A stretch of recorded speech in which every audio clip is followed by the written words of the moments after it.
여러분 안녕하세요. 피치 지오메트리에 대한 첫 번째 비디오를 시작하겠습니다. 이번 비디오에서는 피치 지오메트리에 대한 전반적인 설명을 진행하고 피치 지오메트리 중에서 리어 솔리드 X를 갖는 후륜 구동 차량의 스콧에 대해서 알아보겠습니다. 나머지 구동 타입과 다이브 및 라이즈에 대해서는 다음 비디오에서 설명할 예정입니다. 이번 비디오에 소개된 대부분은 토마스 길레스피의 책 펀다멘탈스 오브 비클 다이나믹스의 내용을 참조하여 제작되었습니다. 이 비디오가 도움이 되셨다면 좋아요를 눌러주시고 무료 구독을 부탁드립니다. 알림 설정을 해두시면 새롭게 출시되는 비디오를 가장 빨리 보실 수가 있습니다. 이번 비디오의 내용을 소개하겠습니다. 우리는 지난 비디오 12편을 통해서 차량의 롤 운동을 살펴본 바가 있습니다. 롤 운동이 종방향 축에 대한 각 운동이라면 피치 운동은 횡방향 축에 대한 각 운동이라고 할 수 있습니다. 따라서 이들 둘의 운동은 유사한 방법으로 분석할 수 있다는 생각을 할 수 있습니다. 이들 두 개 운동의 유사한 점과 다른 점이 무엇인지 살펴보겠습니다. 일반적으로 차량의 좌우 서스펜션은 서로 대칭이지만 전후 서스펜션은 서로 대칭이 아닙니다. 가속에서 뒤가 낮아지는 것은 스콧이라 하고 앞이 들리는 것을 리프트라고 합니다. 또한 제동에서 앞이 낮아지는 것을 다이브라 하고 뒤가 올라가는 것을 라이즈라고 합니다. 피치 운동은 서스펜션 링크의 조메트리에 따라 큰 영향을 받습니다. 스콧과 다이브를 제로로 만들 수가 있고 피치각을 제로로 만들 수도 있는 서스펜션 지오메트리를 알아보겠습니다. 구동 방식에 따라 피치 운동이 어떻게 달라지는지 후륜 구동, 전륜 구동, 사륜 구동에 대해서 살펴보겠습니다. 퀴즈를 풀어보겠습니다. 가상 반작용점이 지면보다 위에 있는 차량이 구동력을 받는 경우에 스콧과 피치각을 맞게 표현한 것은 어떤 것일까요?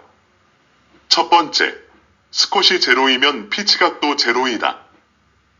두 번째, 피치각이 제로이면 스콧도 제로이다. 세 번째, 피치각 제로는 라이드 하이트의 변화 없이 만들 수 있다. 네 번째, 피치각 제로가 되려면 프런트와 리어, 라이드 하이트가 모두 높아져야 한다. 이들 4개 중 맞는다. 한 개를 골라보십시오. 앞선 비디오에서 살펴본 롤 운동과 앞으로 살펴볼 피치 운동에 어떤 차이가 있는지 알아보겠습니다. 왼쪽 그림은 앞선 비디오에서 살펴본 롤 운동을 나타내고 오른쪽 그림은 앞으로 살펴볼 피치 운동을 나타냅니다. 롤 운동은 전면 뷰에서 차량의 회전을 나타내고 피치 운동은 측면 뷰에서 차량의 회전을 나타냅니다. 이에 따라 우리가 앞서 살펴보았던 롤 운동의 분석 방법을 피치 운동에도 적용할 수 있다고 생각할 수 있습니다. 그러나 롤 운동과 피치 운동에서 발생하는 타이어의 경계 조건은 서로 다르기 때문에 이를 고려해야 합니다. 우리는 앞서 비디오에서 키네마틱 롤 센터를 구할 때 휠 트랙이 변하지 않는다는 가정을 하였습니다. 그러나 피치 운동에서 전륜이나 후륜 한쪽에만 힘이 작용하는 경우에는 다른 쪽 휠은 자유롭게 회전하고 있기 때문에 전후 방향으로 구속하는 힘이 없어지게 되어 경계 조건이 달라지므로 휠 베이스가 변화하지 않는다는 가정을 할 필요가 없습니다. 한편, 포힐 드라이브 가속이나 제동에서는 롤 운동과 같이 모든 휠에 힘이 발생하지만 롤 운동과 다른 점이 있습니다.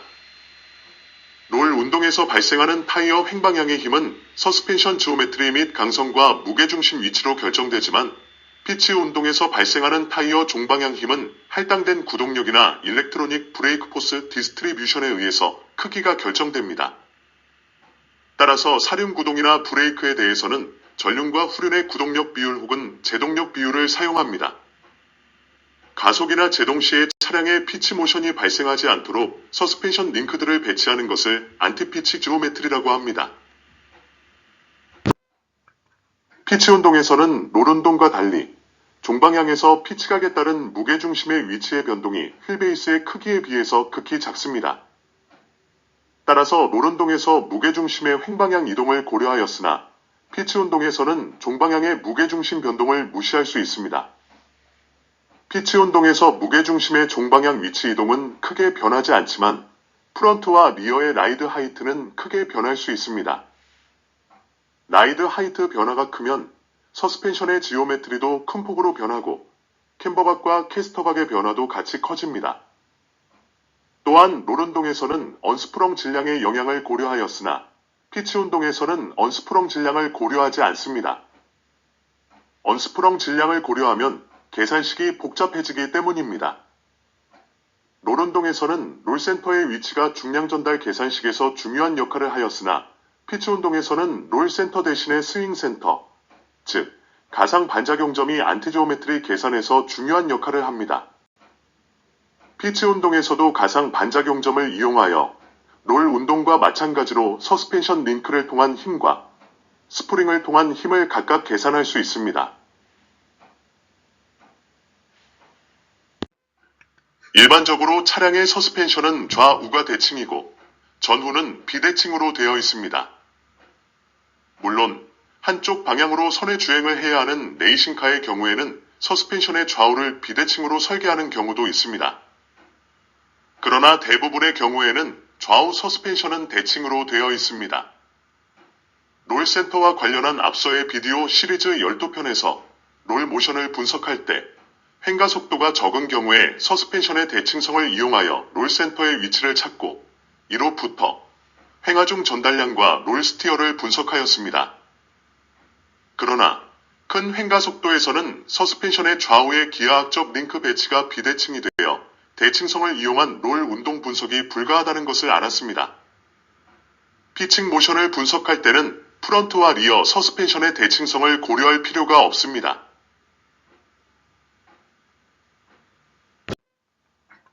피치 운동과 관련된 용어를 알아보겠습니다. 피치 운동은 앞과 뒤에서 총 4가지의 변이를 발생시킵니다.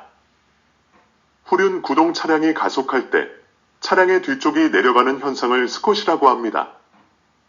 후륜 구동 차량에 대해서 파워 스콧이라는 용어를 사용하기도 합니다.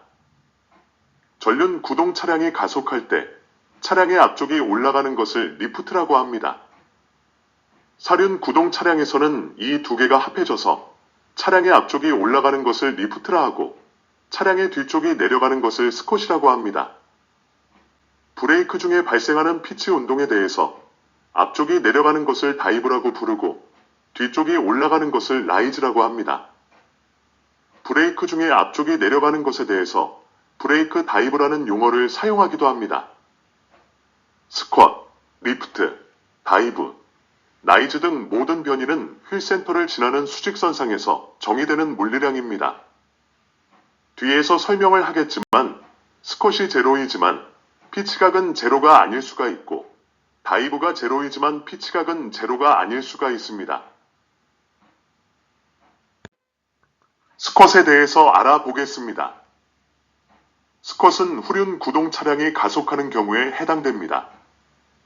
후륜 구동 차량을 가속할 때 차량의 뒤쪽이 아래로 내려가는 현상을 파워 스콧이라고 합니다. 일반적인 차량을 가속하면 후륜 타이어 노면 접촉점에서 수평으로 발생하는 구동력이 무게중심보다 아래쪽에서 작용하기 때문에 차량의 바디의 앞쪽이 자연스럽게 들리고 뒤쪽이 내려가는 현상이 발생합니다. 이때 뒤쪽을 내려가지 못하게 리어 서스펜션 링크들을 기하학적으로 배치하는 것을 안티스콧 지오메트리라고 합니다. 이번에는 리프트에 대해서 알아보겠습니다. 리프트는 전륜 구동 차량이 가속하는 경우에 해당됩니다. 차량을 가속할 때 차량의 앞쪽이 위로 올라가는 현상을 리프트라고 합니다. 일반적인 차량을 가속하면 전륜 타이어 노면 접촉점에서 수평으로 발생하는 구동력이 무게중심보다 아래쪽에서 작용하기 때문에 차량의 바디의 앞쪽이 자연스럽게 들리고 뒤쪽이 내려가는 현상이 발생합니다. 이때 앞쪽이 올라가지 못하게 프런트 서스펜션 링크를 기하학적으로 배치하는 것을 안티-리프트 지오메트리라고 합니다. 이번에는 다이브와 라이즈를 알아보겠습니다. 다이브와 라이즈는 차량이 제동을 하는 경우에 발생합니다. 일반적으로 제동장치는 모든 휠에 장착되어 있습니다. 차량을 제동하면 차량의 앞쪽이 낮아지고 뒤쪽이 들리는 현상이 발생합니다. 차량 앞쪽이 낮아지는 것을 브레이크 다이브라고 합니다. 이때 앞쪽을 내려가지 못하게 프론트 서스펜션 링크를 기하학적으로 배치하는 것을 안티 다이브 지오메트리라고 합니다. 안티 다이브 지오메트리는 리어 서스펜션을 고려하지 않고 무게중심, 휠베이스, 그리고 프론트 서스펜션 지오메트리를 이용하여 설계할 수 있습니다. 차량이 제동 시에 뒤쪽이 들리는 현상을 라이즈라고 합니다. 제동 시 차량의 뒤쪽이 들리지 못하게 리어 서스펜션 링크를 기하학적으로 배치하는 것을 안티라이즈 지오메트리라고 합니다. 안티라이즈 지오메트리는 프론트 서스펜션을 고려하지 않고 무게중심, 휠베이스, 그리고 리어 서스펜션 지오메트리를 이용하여 설계할 수 있습니다. 다시 말해서 제동 시에 앞쪽이 낮아지는 것을 다이브라고 하고 뒤쪽이 들리는 것을 라이즈라고 합니다. 그러나 피치각을 계산하기 위해서는 추가로 필요한 프론트 서스펜션과 리어 서스펜션 특성값들이 있습니다. 브레이크 거동에서 피치각을 분석하기 위해서는 프론트 휠레이트와 리어 휠레이트를 모두 알아야 합니다. 피치 운동은 전륜과 후륜에 작용하는 제동력의 크기에 따라 달라지며 이 크기는 일렉트로닉 브레이크 포스 디스트리뷰션에 따라 달라집니다.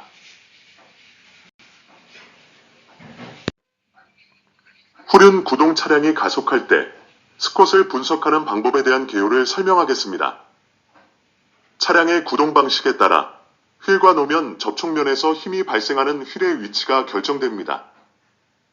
후륜 구동에서는 뒤쪽 타이어에서 구동력이 발생합니다. 따라서 후륜 서스펜션의 링크 배치를 조정하여 파워 스콜량을 제어할 수 있습니다.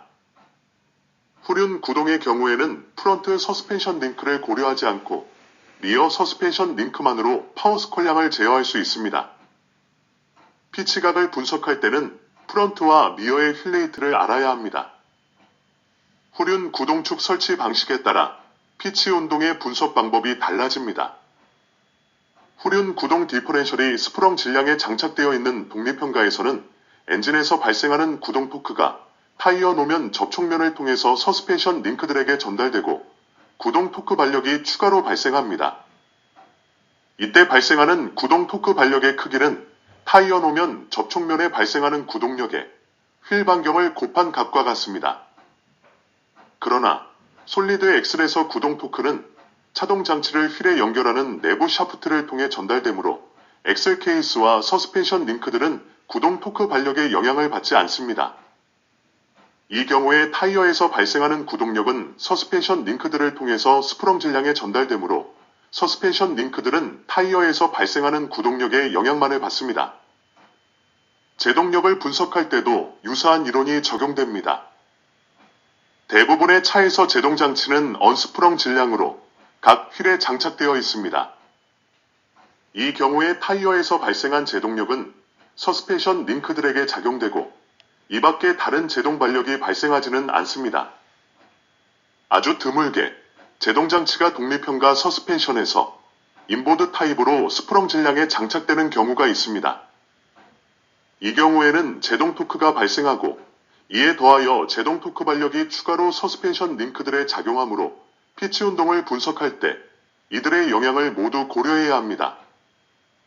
이 내용은 다음 비디오에서 상세히 설명이 됩니다. 이번에는 전륜 구동 차량이 가속할 때 리프트를 분석하는 방법에 대한 개요를 설명하겠습니다. 전륜 구동에서는 앞쪽 타이어에서 구동력이 발생합니다. 따라서 프론트 서스펜션의 링크 배치를 조정하여 리프트량을 제어할 수 있습니다. 전륜 구동의 경우에는 리어 서스펜션 링크를 고려하지 않고 프론트 서스펜션 링크만으로 리프트량을 제어할 수 있습니다. 전륜 구동 차량의 가속 시 차량의 앞쪽이 들리지 못하게 프론트 서스펜션 링크를 기하학적으로 배치하는 것을 안티 리프트 지오메트리라고 합니다. 피치각을 분석할 때는 프론트와 리어의 휠레이트가 추가로 필요합니다. 앞서 후륜 구동에서 설명한 내용과 마찬가지로 전륜 구동에서도 전륜 구동축 설치 방식에 따라 피치 운동의 분석 방법이 달라집니다. 전륜 구동 디퍼렌셜이 스프렁 질량에 장착되어 있는 독립현가에서는 엔진에서 발생하는 구동 토크 발력이 서스펜션 링크들에게 전달되고 타이어에서 발생하는 종방향 구동력도 전달됩니다. 그러나 솔리드 엑셀에서 구동 토크는 차동 장치를 휠에 연결하는 내부 샤프트를 통해 전달되므로 엑셀과 서스펜션 링크들은 구동 토크 발력에 영향을 받지 않습니다. 이 경우에 서스펜션은 타이어에서 발생하는 구동력에 영향만을 받습니다. 이 내용은 다음 비디오에서 상세히 설명이 됩니다. 마지막으로 사륜 구동 차량이 가속할 때 스컵과 리프트를 분석하는 방법에 대한 개요를 설명하겠습니다. 사륜 구동 차량을 가속하면 차량의 앞쪽이 높아지고 뒤쪽이 낮아지는 현상이 발생합니다. 앞서 살펴본 전륜 및 후륜 구동과 마찬가지로 가속 중 뒤쪽이 낮아지는 것을 스콧이라고 하고 앞쪽이 들리는 현상을 리프트라고 합니다. 사륜 구동 차량에서 스콧과 리프트, 그리고 제로 피치각은 모두 전륜과 후륜 간의 구동력 배분 비율, 서스펜션 지오메트리, 무게중심 높이, 그리고 휠베이스의 영향을 받습니다. 스콧은 프런트 서스펜션 지오메트리와 상관없이 리어 서스펜션 지오메트리로 조정할 수 있으며 리프트는 리어 서스펜션 지오메트리와 상관없이 프런트 서스펜션 지오메트리로 조정할 수 있습니다.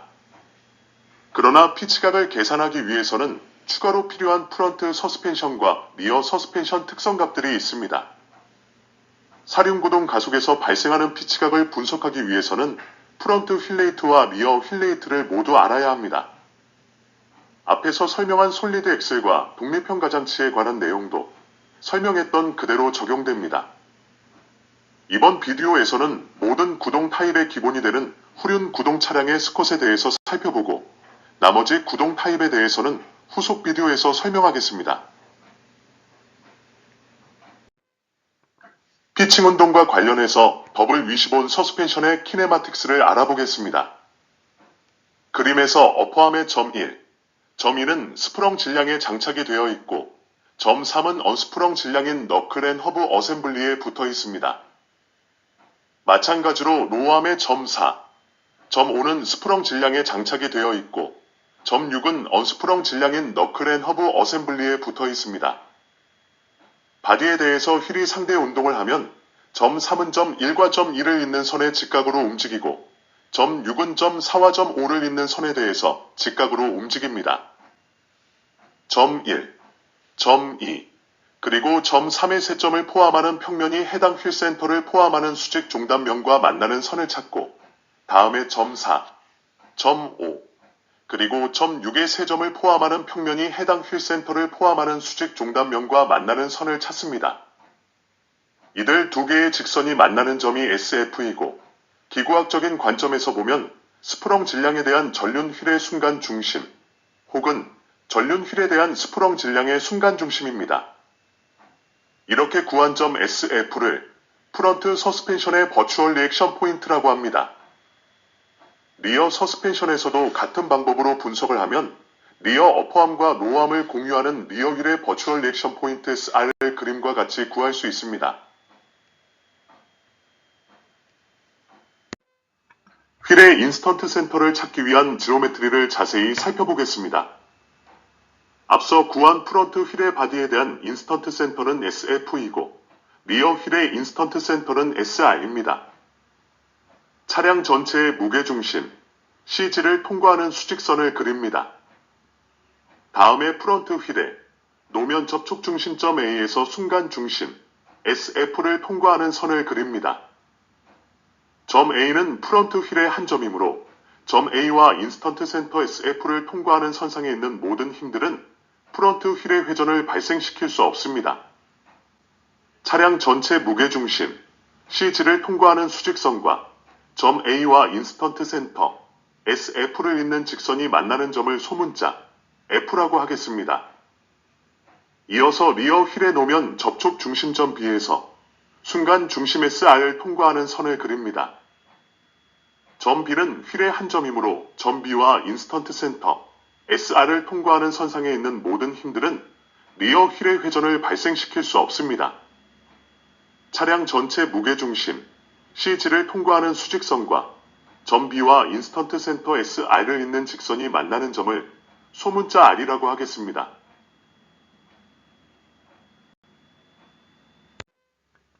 우리는 앞선 비디오 H0001 중량 이동편에서 가속을 하는 자동차에 발생하는 힘들을 공부한 바가 있습니다. 이들 내용 중 가속도 AX를 받는 차량에 대한 중량 이동을 리뷰해 보겠습니다. 그림과 식에 나타낸 모든 힘들 FXF, FZF, FXR, 그리고 FZR은 저륜과 우륜의 힘이 합쳐진 힘을 나타냅니다. 차량의 수평 방향으로 작용하는 힘들의 평형으로부터 식기를 구할 수 있고 수직 방향으로 작용하는 힘들의 평형으로부터 식기를 구할 수 있습니다. 또한 차량의 무게중심 시 질을 중심으로 가속 시 발생하는 모든 힘들에 대한 모멘트 평형으로부터 식 3을 얻을 수 있습니다. 이들 3개의 식으로부터 가속 시 전륜에 작용하는 수직힘 FZF를 식 4와 같이 구할 수 있고 후륜에 작용하는 힘 FZR을 식 5와 같이 구할 수 있습니다. 식 4의 우변 첫 번째 항은 정지 시 혹은 정속 시 전륜에 작용하는 하중이고 두 번째 항은 가속 시 전륜의 무게가 감소하는 하중을 나타냅니다. 마찬가지로 식 5의 우변 첫 번째 항은 정지 시 혹은 정속 시 후륜에 작용하는 하중이고 두 번째 항은 가속 시 후륜의 무게가 증가하는 하중을 나타냅니다. 후륜 구동 차량이 가속하는 경우에 발생하는 피치 지오메트리를 살펴보겠습니다. 후륜 구동 차량을 가속할 때 차량의 뒤쪽이 아래로 내려가는 현상을 스쿼시라고 합니다. 일반적으로 차량을 가속하면 후륜 타이어 노면 접촉점에서 수평으로 발생하는 구동력이 무게중심보다 아래쪽에서 작용하기 때문에 차량의 바디의 앞쪽이 자연스럽게 들리고 뒤쪽이 내려가는 현상이 발생합니다. 이때 뒤쪽이 내려가지 못하게 리어 서스펜션 링크를 기하학적으로 배치하는 것을 안티스컷 지오메트리라고 합니다. 피치 지오메트리에서는 피치 운동 중 차량의 무게중심이 종방향을 따라 이동하는 크기는 매우 작기 때문에 무시합니다. 따라서 피치 운동 중 차량의 무게중심 이동에 따른 전륜과 후륜 사이의 하중 전달도 무시되며 전후 가속도에 따른 동적 하중 전달만을 고려합니다. 차량의 무게중심 이동을 무시하기 때문에 피치 운동 중 차량의 무게중심의 높이는 일정하다고 가정합니다. 또한 수학적인 복잡성을 피하기 위하여 언스프렁 질량을 무시하고 링크들의 무게 또한 무시합니다. 피치 지오메트리를 설명하는 모든 비디오에서 프런트 스프링 변이는 전축 스프링이 힘을 받아 변형할 때 실제 프런트 스프링 축을 따라 측정한 값이 아니고 프런트 휠 센터를 지나는 수직선상에서 측정한 값입니다. 마찬가지로 리어 스프링 변이도 후축 스프링이 힘을 받아 변형할 때 실제 리어 스프링 축을 따라 측정한 값이 아니고 리어 휠 센터를 지나는 수직선상에서 측정한 값입니다. 또한 KF는 프런트 휠 레이트를, KR은 리어 휠 레이트를 나타냅니다. 피치 지오메트리는 바이시클 모델을 사용하므로 이들 휠 레이트는 좌, 우 휠 레이트를 합한 값입니다. 먼저 후륜 구동 솔리드 엑셀 서스펜션 링크들에 작용하는 힘들을 살펴보겠습니다. 효율적인 설명을 위해서 정차 시 혹은 정속 시 작용하는 스태틱 수직 하중은 고려하지 않고 가속에 의한 반작용으로 발생하는 수직 하중 FZ만을 생각하겠습니다. 여기 그림에 나타낸 모든 힘들은 후륜 구동력 FXR이 발생시키는 힘들입니다. 먼저 수평으로 작용하는 모든 힘들의 평형으로부터 식 6을 구할 수 있습니다. 구동력 FXR은 어퍼암에 작용하는 힘 F1의 수평 성분과 로어암에 작용하는 힘 F2의 수평 성분과 평형을 이루어야 한다는 것을 식으로 나타내면 식 6이 됩니다. 다음에 수직으로 작용하는 모든 힘들의 평형으로부터 식 7을 구할 수 있습니다. 식 7은 구동력 FXR의 반력으로 발생하는 어퍼암에 작용하는 힘 F1의 수직 성분과 로어암에 작용하는 힘 F2의 수직 성분은 후륜의 수직력 FZ와 평형을 이루어야 한다는 것을 식으로 나타낸 것입니다. 언급한 바와 같이 FZ는 스태틱 하중을 포함하지 않으며 오직 구동력 FXR에 의하여 발생하는 발력으로 나타나는 힘입니다. 다음의 측면 뷰에서 휠 중심을 지나고 지면의 수직인 직선과 로어암의 연장선이 만나는 점, Q에 대해서 발생하는 모멘트 평형으로부터 식8을 얻을 수 있습니다. 식8의 좌변 첫 번째 항은 구동력이 점 Q에 대하여 발생시키는 모멘트를 나타내고, 두 번째 항은 어퍼암의 수평 성분이 점 Q에 대하여 발생시키는 모멘트를 나타냅니다. 식8을 F1에 대해서 풀면 어퍼암에 작용하는 힘 F1에 대한 식9를 얻을 수 있습니다. 식9는 어퍼암에 작용하는 힘 F1을 구동력 FXR의 함수로 나타낸 것입니다. 식9의 F1을 식6에 대입하고 F2에 대해서 풀면 식10을 얻을 수 있습니다. 식10은 로어암에 작용하는 힘 F2를 구동력 FXR의 함수로 나타낸 것입니다.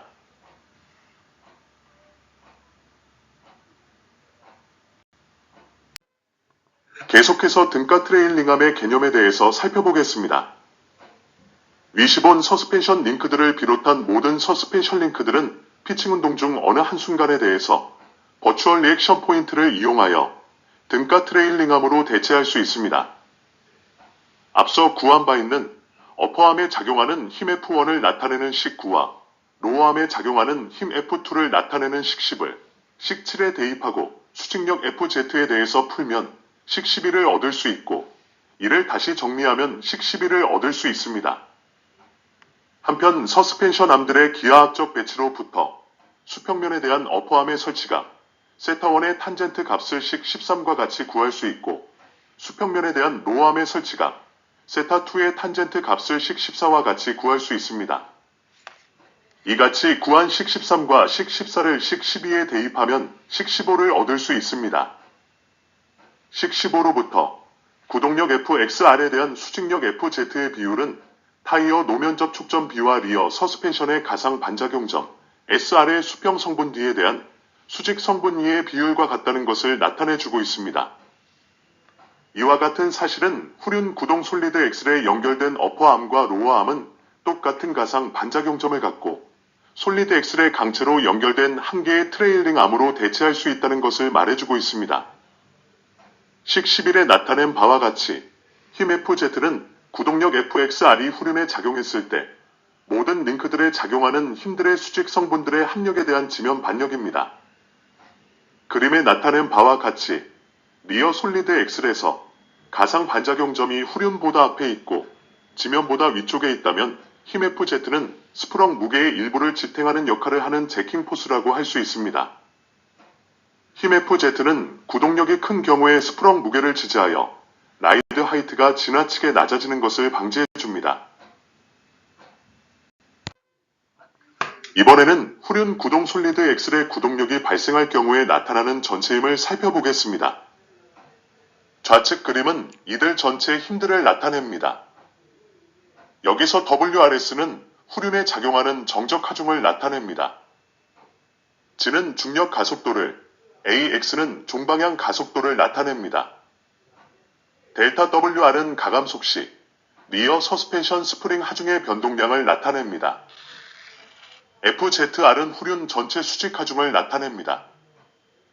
후륜에 작용하는 전체 수직력 FZR은 정적 하중 WRS와 동적 하중을 더하여 식16과 같이 나타낼 수 있습니다.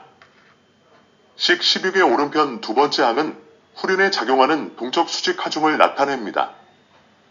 식16에서 동적 수직 하중의 부호가 플러스인 이유는 후륜 구동 차량이 가속할 때 전륜에서 후륜으로 하중 전달이 발생한다는 의미입니다. 식16의 동적 수직 하중은 뉴턴의 제2법칙으로부터 구할 수 있으며 차량이 가속도 AX로 가속될 때 전륜에서 후륜으로 전달되는 하중 전달량을 나타냅니다. 한편 앞서 구한 식15를 구동력 FXR에 대해서 정리하면 식17을 얻을 수 있습니다. 우리가 구하고자 하는 것은 후륜 구동력과 동적 힘, 그리고 후륜 스프링에 작용하는 힘의 변동량 델타 WR의 관계를 구하는 것입니다.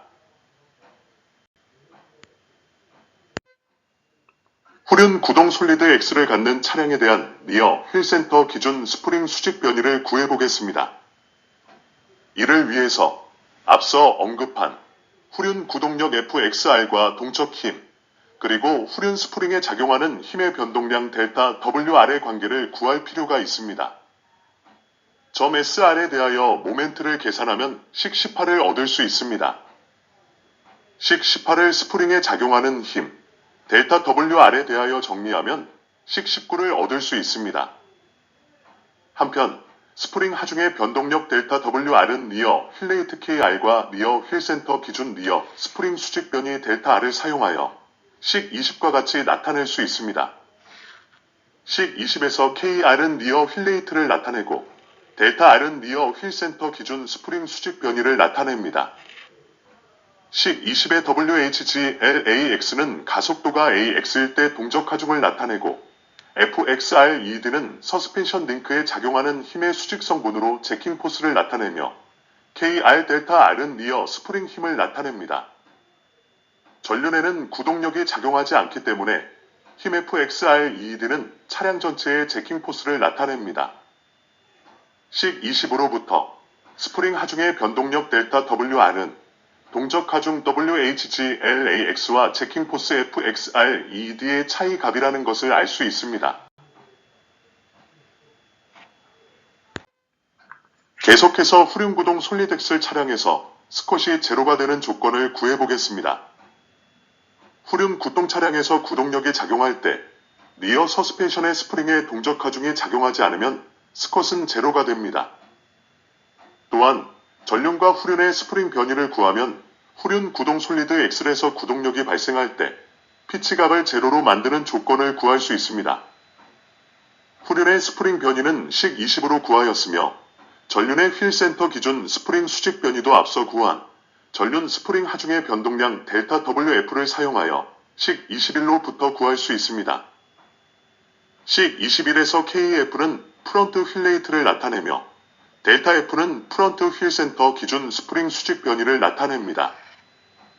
먼저 후륜 구동 차량에서 스컷이 제로가 되는 조건을 알아보겠습니다. 식 20으로부터 스컷이 제로가 되는 서스펜션의 기하학적 조건을 구할 수 있습니다. 스컷이 제로가 되기 위해서는 리어 스프링에 작용하는 힘이 제로가 되어야 하므로 식 21을 만족해야 합니다. 따라서 식 20으로부터 식 23을 구할 수 있습니다. 구동력 FXR은 식 18로 나타낼 수 있으므로 식 18의 FXR을 식 23에 대입하여 정리하면 식 24를 얻을 수 있습니다. 식 24가 성립하기 위해서는 괄호 안의 수식이 제로가 되어야 하므로 스컷이 제로가 되기 위한 조건을 나타내는 식 25를 얻을 수 있습니다.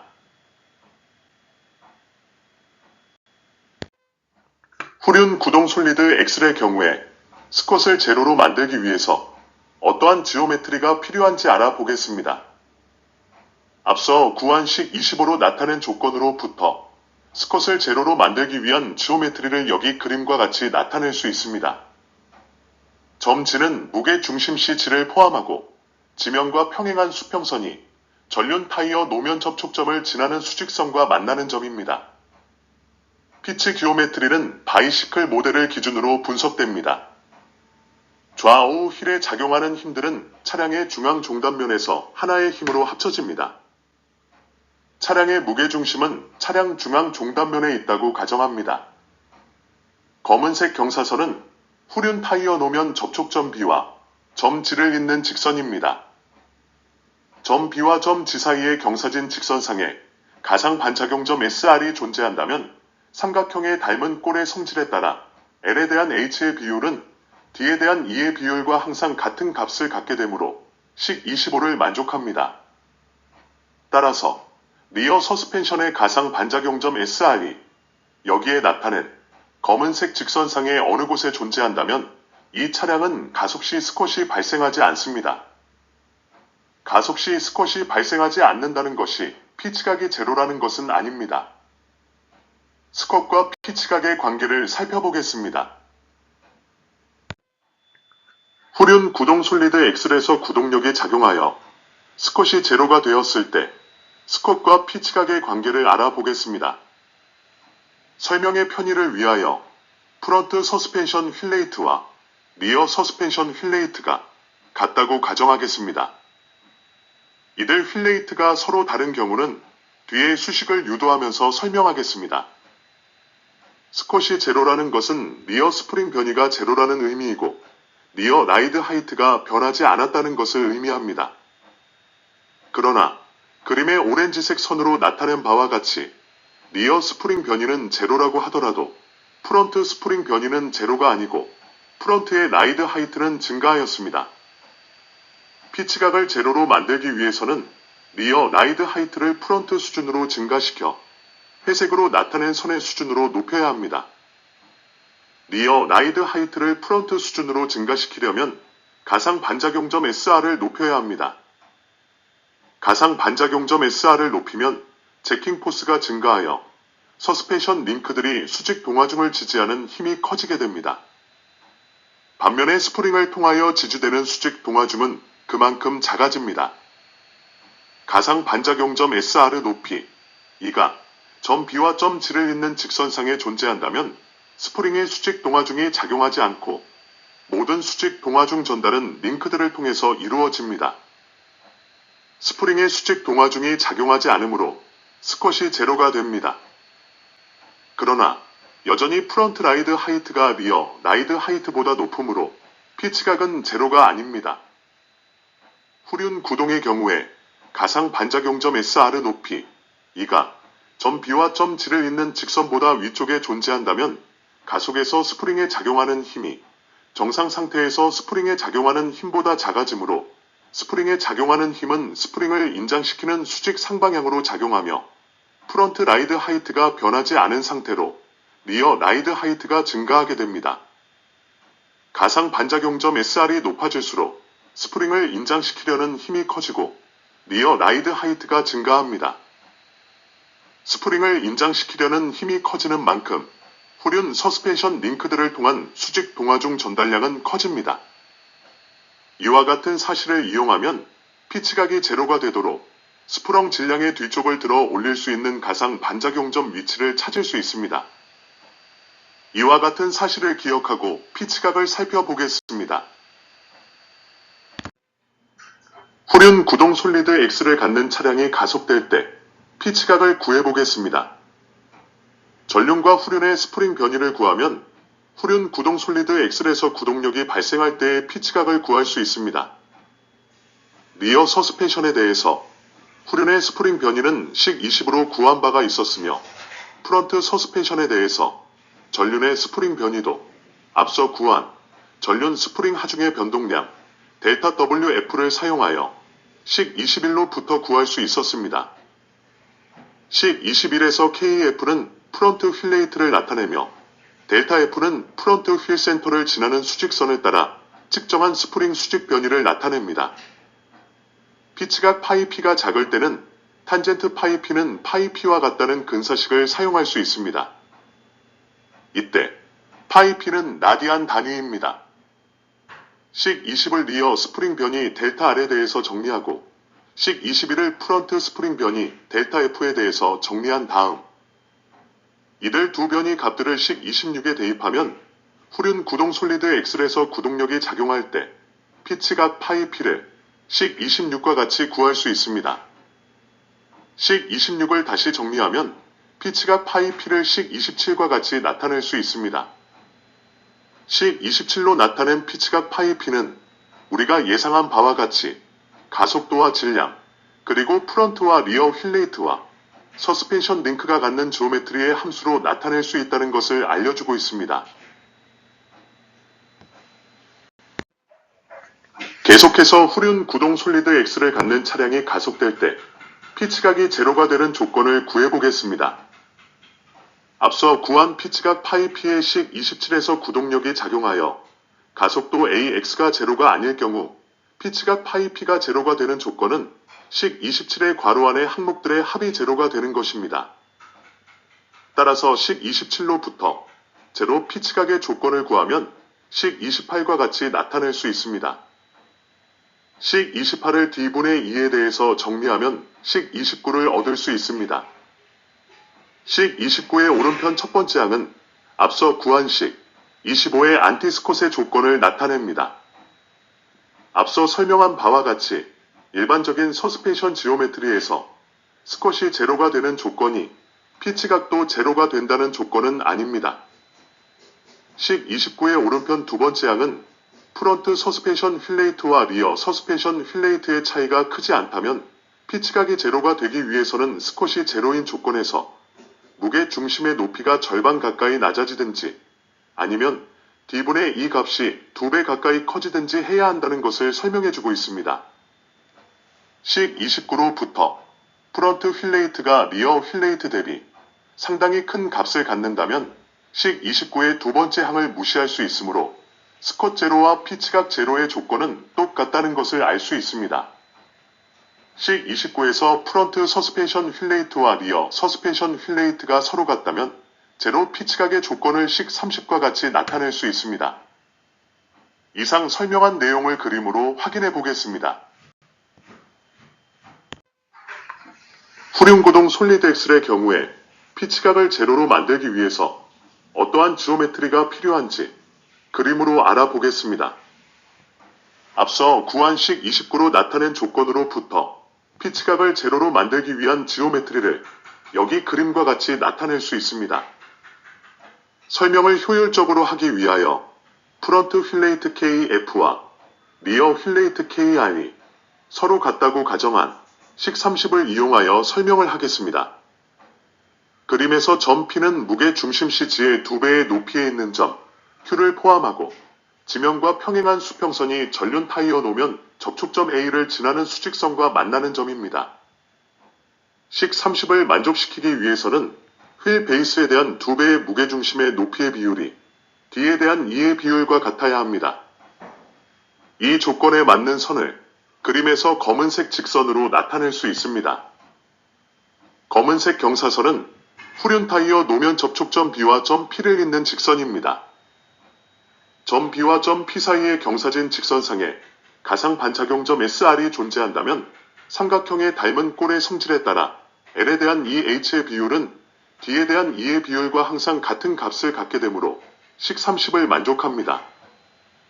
따라서 리어 서스펜션의 가상 반작용점 SR이 여기에 나타낸 검은색 직선상 어느 곳에 존재한다면 이 차량은 가속 시 피치각 제로의 자세를 유지할 수 있습니다. 앞서 설명한 바와 같이 후륜 구동에서 구동력이 작용할 경우에 피치각 제로의 자세를 유지하기 위해서는 프런트 라이드 하이트가 증가한 만큼 리어 라이드 하이트도 따라서 증가해야 하기 때문에 피치각 제로의 최종 차량 자세는 프런트와 리어의 라이드 하이트가 모두 증가할 수밖에 없으며 최종적으로 회색선으로 표시한 자세가 됩니다. 퀴즈를 풀어보겠습니다. 가상 반작용점이 지면보다 위에 있는 후륜 구동 차량이 구동력을 받는 경우에 스컷과 피치각을 맞게 표현한 것은 어떤 것일까요? 1번, 스컷이 제로라면 피치각은 제로가 아닙니다. 2번, 피치각이 제로라면 스컷은 제로가 아닙니다. 3번, 라이드 하이트 변화 없이 피치각 제로를 만들 수 없습니다. 4번, 피치각이 제로가 되려면 프런트와 리어 라이드 하이트가 모두 높아져야 합니다. 4번이 정답입니다. 이번 비디오의 내용을 요약해 보겠습니다. 피치 운동의 개요를 설명하였습니다. 피치 운동에는 4가지 변이가 발생합니다. 스컷은 후륜 구동 차량이 가속할 때 차량의 뒤쪽이 낮아지는 현상입니다. 후륜 구동 차량에 대해서 파워 스컷이라는 용어를 사용하기도 합니다. 리프트는 전륜 구동 차량이 가속할 때 차량의 앞쪽이 높아지는 현상입니다. 다이브는 제동 시 차량 앞쪽이 낮아지는 현상입니다. 브레이크 다이브라는 용어를 사용하기도 합니다. 라이즈는 제동 시 차량 뒤쪽이 높아지는 현상입니다. 피치 운동의 4가지 변이는 휠 센터를 지나는 수직선상에서 정의되는 물리량입니다. 스컷이 제로이면 피치각은 제로가 아닙니다. 가속에서 피치각이 제로이면 스컷은 제로가 아닙니다. 다이브가 제로이면 피치각은 제로가 아닙니다. 제동에서 피치각이 제로이면 다이브는 제로가 아닙니다. 안티지오메트리는 다음 네 가지로 요약할 수 있습니다. 안티스쿼트 지오메트리는 후륜구동 차량 가속 시 뒤쪽이 내려가지 못하게 리어 서스펜션 링크들을 기하학적으로 배치하는 것입니다. 안티리프트 지오메트리는 전륜 구동 차량 가속 시 앞쪽이 올라가지 못하게 프런트 서스펜션 링크를 기하학적으로 배치하는 것입니다. 안티다이브 지오메트리는 제동 시 앞쪽이 내려가지 못하게 프런트 서스펜션 링크를 기하학적으로 배치하는 것입니다. 안티라이즈 지오메트리는 제동 시 뒤쪽이 올라가지 못하게 리어 서스펜션 링크를 기하학적으로 배치하는 것입니다. 피치 운동과 힘의 관계를 설명하였습니다. 피치 운동은 전륜과 후륜에 작용하는 힘의 크기에 따라 영향을 받습니다. 제동 시 피치 운동은 전륜 제동력과 후륜 제동력의 비율에 영향을 받으며 사륜 구동 차량이 가속될 때 피치 운동은 전륜 구동력과 후륜 구동력의 비율에 영향을 받습니다. 제동 및 구동 방식에 따른 분석 방법의 차이를 설명하였습니다. 제동 장치는 아웃보드 브레이크가 있고 인보드 브레이크가 있습니다. 아웃보드 브레이크에서는 브레이크 장치가 휠에 장착됩니다. 현재 시판되는 대부분의 차량은 아웃보드 브레이크를 장착하고 있습니다. 인보드 브레이크에서는 브레이크 장치가 스프렁 질량인 샤시 프레임에 장착된 디퍼렌셜 기어박스 양쪽에 장착됩니다. 언스프렁 질량을 줄일 수 있는 장점이 있으나 유지 보수가 어려운 단점이 있습니다. 아웃보드 브레이크에서는 브레이크 디스크가 언스프렁 질량에 장착되어 제동력을 발생시킵니다. 언스프렁 질량에 직접 제동력이 작용하기 때문에 서스펜션 링크에 제동 토크 발력이 발생하지 않습니다. 인보드 브레이크에서는 브레이크 디스크가 스프렁 질량에 장착되어 제동력을 발생시킵니다. 이에 따라 서스펜션 링크에 제동 토크 발력이 발생합니다. 구동장치의 경우에는 솔리드 라이브 엑셀과 인디펜던트 서스펜션의 분석 방법이 다릅니다. 솔리드 라이브 엑셀에서는 구동력이 엑셀 하우징의 내부 샤프트를 통해서 타이어에 전달되며 서스펜션 링크에 구동 토크 발력이 발생하지 않습니다. 인디펜던트 서스펜션에서는 스프렁 질량에 장착된 디퍼렌셜 장치를 통해서 구동력이 전달되며 서스펜션 링크에 구동 토크 발력이 발생합니다. 피치 운동을 분석하는 방법을 설명하였습니다. 스쿼트는 프런트 서스펜션 지오메트리와 상관없이 리어 서스펜션 지오메트리로 조정할 수 있습니다. 리프트는 리어 서스펜션 지오메트리와 상관없이 프런트 서스펜션 지오메트리로 조정할 수 있습니다. 가속 시 스쿼트이 발생하지 않는다는 것이 피치각이 제로라는 것은 아닙니다. 제동 시 다이브가 발생하지 않는다는 것이 피치각이 제로라는 것은 아닙니다. 제킹 포스는 구동력이 큰 경우에 스프렁 무게를 지지하여 라이드 하이트가 지나치게 낮아지는 것을 방지해줍니다. 후륜의 수직 동적 하중은 스프링 힘과 서스펜션 링크들의 수직 힘들을 합한 것입니다. 가상 반작용점 즉 버추얼 리액션 포인트를 설명하였습니다. 가상 반작용점은 기구학적인 관점에서 보면 바디에 대한 해당 휠의 순간 중심 혹은 해당 휠에 대한 바디의 순간 중심으로 정의할 수 있습니다. 휠에 존재하는 임의의 점에서 가상 반작용점을 지나는 모든 힘들은 휠을 회전시키지 못합니다. 리어 솔리드 엑셀에서 가상 반작용점이 후륜보다 앞에 있고 지면보다 위쪽에 있다면 스프렁 무게의 일부를 지탱하는 역할을 하는 제킹 포스가 발생하여 스프렁 질량을 지지합니다. 후륜구동 솔리드 엑셀에서 구동력이 작용하여 스쿼시 제로가 되었을 때 차량 자세를 설명하였습니다. 제로 스쿼트는 리어 스프링 변이가 제로라는 의미이며 리어 라이드 하이트가 변하지 않았다는 의미입니다. 리어 스프링 변이는 제로이지만 프런트 스프링 변이는 제로가 아니고 증가합니다. 제로 피치각을 달성하기 위해서는 리어 라이드 하이트를 프런트 수준으로 증가시켜야 합니다. 이를 위해서 가상 반작용점 SR을 높여야 합니다. 가상 반작용점 SR을 높이면 제킹 포스가 증가하여 링크들의 스프렁 질량 지지력이 증가하게 됩니다. 전후 휠레이트가 같을 때 제로 피치각을 설명하였습니다. 스컷이 제로인 조건에서 무게 중심의 높이를 절반으로 낮춰야 피치각을 제로로 만들 수 있습니다. 혹은 무게 중심을 그대로 유지한 상태에서 가상 반작용점의 수평 성분에 대한 수직 성분의 비율을 2배로 높여야 피치각을 제로로 만들 수 있습니다. 후륜 구동에서 구동력이 작용할 경우에 피치각 제로의 자세의 조건을 설명하였습니다. 제로 피치각이 만들어지기 위해서는 프런트 라이드 하이트가 증가한 만큼 리어 라이드 하이트도 따라서 증가해야 합니다. 따라서 후륜 구동 차량이 가속할 때 피치각을 제로로 만들기 위해서는 프런트와 리어의 라이드 하이트가 모두 증가해야 합니다. 지난 비디오를 시청하시면 다양한 분야의 자동차 지식을 알아보실 수가 있고 앞으로 출시될 비디오를 더욱 깊이 있게 이해하실 수 있습니다. 지난 비디오 H0079 롤센터 파트 11에서는 포스롤 센터의 마이그레이션에 대하여 설명하였습니다. 제킹 포스와 포스롤 센터의 관계를 설명하였으며 포스롤 센터가 횡력의 크기에 따라서 달라진다는 것을 설명하였습니다. 또한 비대칭 서스펜션의 포스롤 센터를 구하는 방법을 설명하였으며 이 방법은 횡력이 큰 롤 운동에서 롤 센터를 찾는데 똑같이 사용할 수 있다는 것을 설명하였습니다.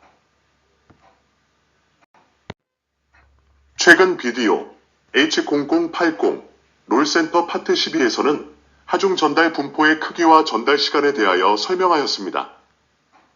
하중 전달 시간은 서스펜션 링크를 통한 힘이 가장 빨리 작용하고 다음이 슈겁쇼바의 힘이며 스프링을 통한 힘이 가장 늦게 작용한다는 것을 설명하였습니다.